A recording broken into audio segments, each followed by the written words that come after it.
On my last prison sentence, I was sat on my bunk bed and staring through the bars, looking out, and I started thinking about, well,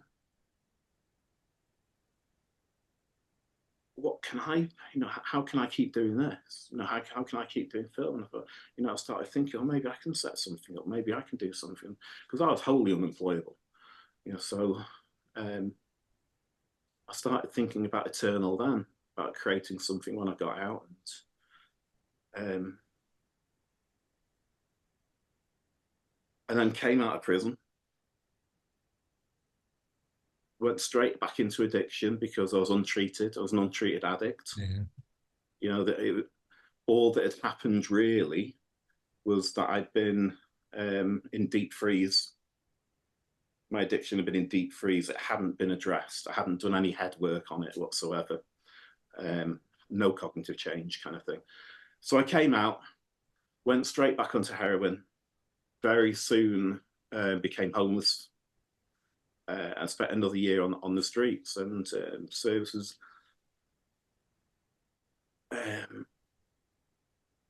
nobody was going to give me rehab.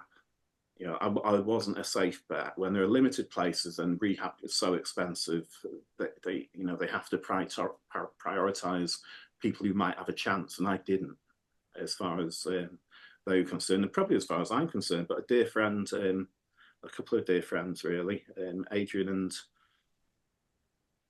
and Tony Ormond,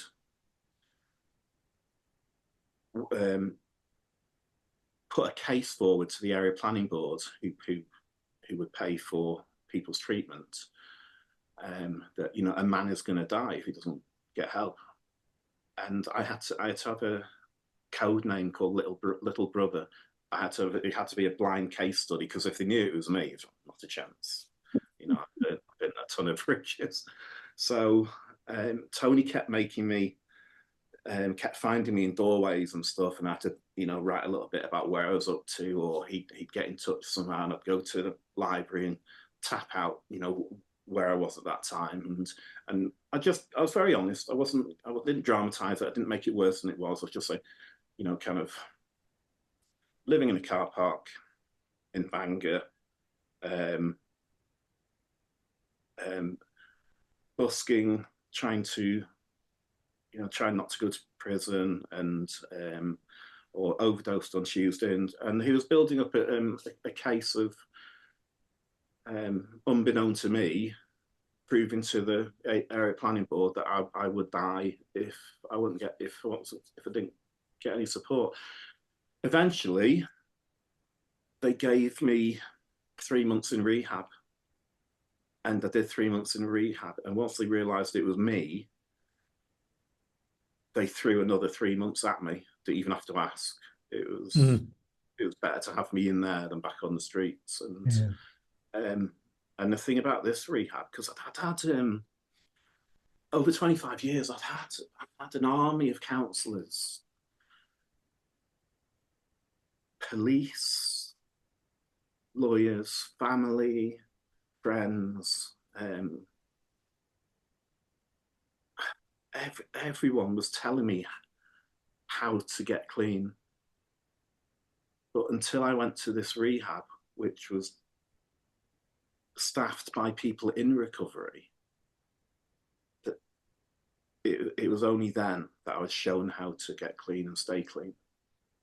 And that was the difference for me. I had people who had been through what I had been through. I'm not saying that's the only way. It just worked for me. And there was a counsellor in there that was just fantastic for me in the early days. He just took all that guilt and shame off me instantly, that I've been carrying for so long. He just lifted it from me, and it cleared the wreckage of my past just to allow me to go forward. And I did. And How do you think he did that? What did he tap into?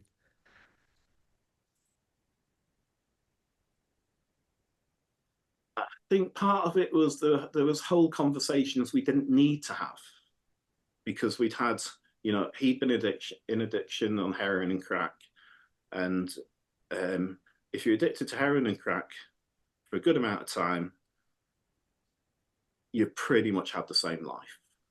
You've had the same, you've probably sank to the same depths and had the same thoughts, feelings, and emotions, just with different locations and cast.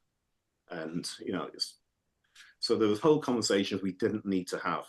Like other counsellors, I've had to have far larger conversations, but he could see I was just weighed down. You could see it on me. And looking back, I was just weighed down by it all.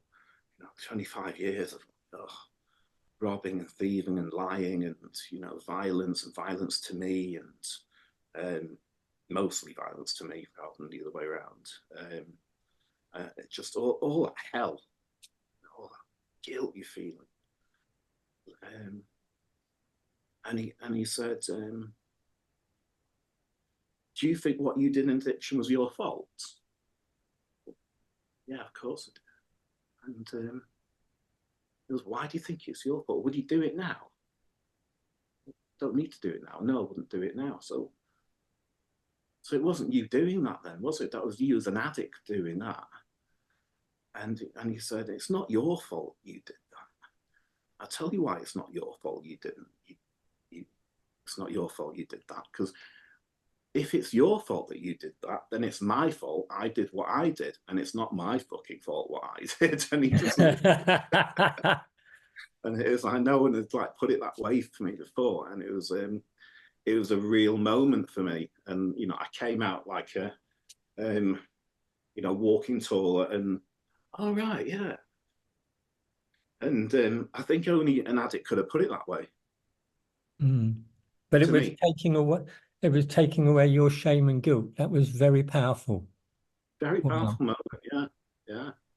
And from someone who you obviously identified with, trusted, and then you saw in front of you someone who was beyond all of that.